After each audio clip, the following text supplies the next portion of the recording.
We've always guided to 40 to 60 holdings, and we've basically always been in the 40s. So in the last 4 years, we've ranged between having sort of 42 holdings and having 48. Currently, we sit at 46. So we're very much in the range, and it really is driven by, the bottom up. What stock ideas are we finding, and how can they fit or not in the portfolio?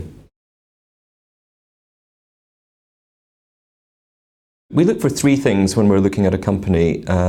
Number one, we're looking for a dividend margin of safety. Number two, we're looking for a valuation margin of safety. And finally, we're looking for some sort of insight, by which I mean, what is it that's going to make the market more positive about the stocks that we own? So if we look at three recent purchases, UPS, United Parcel Service, in the US, obviously an attractive dividend margin of safety, attractive valuation. The insight we have there is they're beginning to get more positive on the domestic pricing arrangements they have. Online retail growth in the US is very strong, about 4 times the rate of underlying GDP growth, and UPS are beginning to ask their clients to basically price, for them to be able to cope with the strong online growth that we're seeing. And in addition, there are some operational efficiencies that the company's going through to make their routes more, optimize their routes and what have you.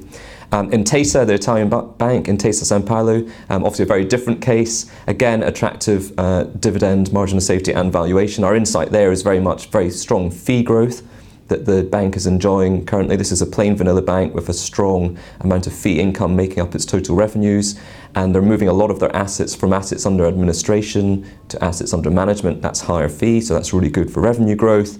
Provisions are falling rapidly in Italy, so provisions against bad loans, because we're finding that the manufacturing bankruptcy rate, for example, is declining really strongly as basically the Italian economy is recovering. So we're seeing some positive structural trends and cyclical trends at Intesa Sanpaolo. And the third company that you mentioned, Kingfisher, that's a stock we bought in middle of March.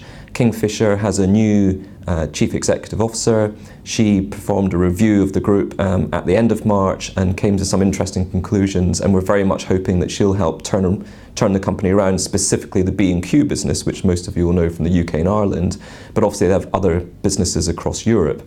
And she's made great inroads, and we believe she'll be very successful. I'll just give you one example. They have something like 370,000 products, and she's said that only 7,000 of those are actually sold in more than 2 of their 5 operating companies. Yet her first insight to the business across Europe is that home improvement has more similarities across Europe than it has differences. So why are they not selling more common product across the platform? So that's one of the first things she'll be addressing. So like I say, a very strong turnaround story, and we think that dividend growth there will be very strong. So the dividend policy is very much a board decision, and the board felt that they would like to offer shareholders a more attractive dividend yield.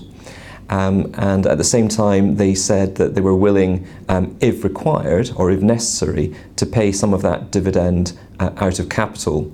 And they've actually given guidance for the next financial year ending March 2016 to a dividend of 5.8 pence, which will be equivalent to around about a 4.1% dividend yield on our current share price, versus the year just gone where we paid 4.9 pence, and that's equivalent to about 3.4% yield on the current share price. So a more attractive dividend, bringing us in line with some of our peer group, but also using the ability that investment companies have to pay out of reserves, both revenue and capital, but very much consistent, keeping the objective the same, a rising income, as well as the potential for long-term capital appreciation. And importantly, nothing will change about our investment philosophy and process. At the end of the day, it's just about paying shareholders a more attractive dividend. Well, I don't have a crystal ball, but certainly in the short term, obviously there's a lot of noise around what's going on with Greece, and I think that's likely to have some important ramifications. We're also seeing quite a lot of volatility in certain commodity prices, the oil price included, but also in the rate of 10-year treasury yields and gilt yields and bond yields generally across the world. All of these will have short-term impacts on the portfolio, but we always try and think ahead to sort of 3 to 5 years. So our annualized turnover, for example, is around about 30%, very much consistent with holding periods of 3 to 5 years.